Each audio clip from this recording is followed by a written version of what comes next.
Hello A-Sven-gers, it's me Svenny McG, and I'm here again with another little video today on this, the Nintendo official RF adapter. This is for the Nintendo 64.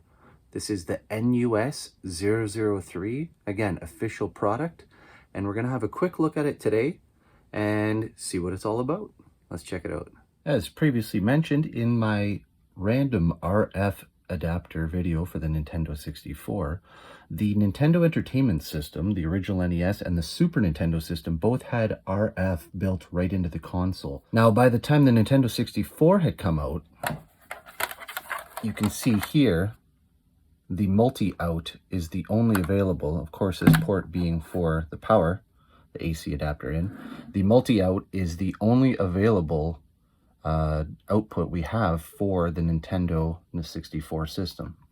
Now, even though the Nintendo 64 system debuted in September 1996 and did come with the composite RCA cables, AV cables, not every television at the time, believe it or not, had that capability for input.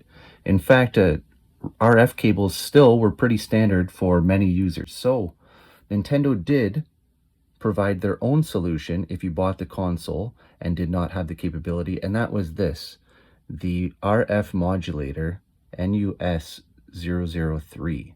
Now this plugs directly into the back of the Nintendo 64 into the multi-out. You can see the port goes up, we've got the tab, and it slides right in directly.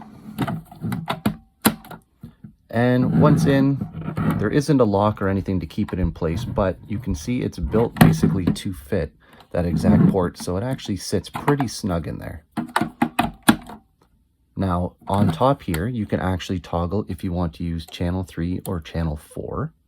And then here is where you're actually going to require an RF cable.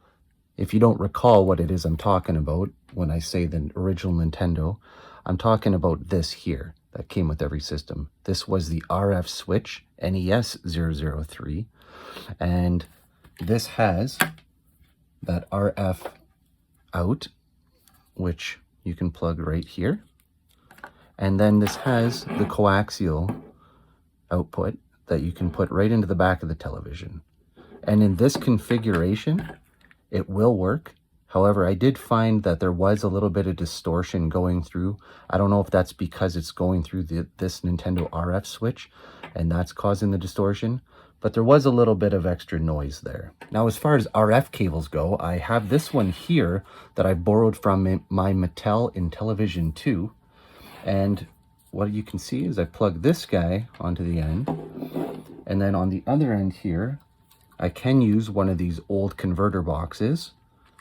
Plug in here, RF to the television, make sure you've switched it to game instead of TV. Remember these guys?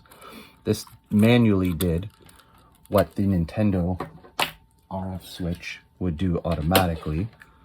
Again, you'd have it set to channel 3. This would automatically override your cable signal.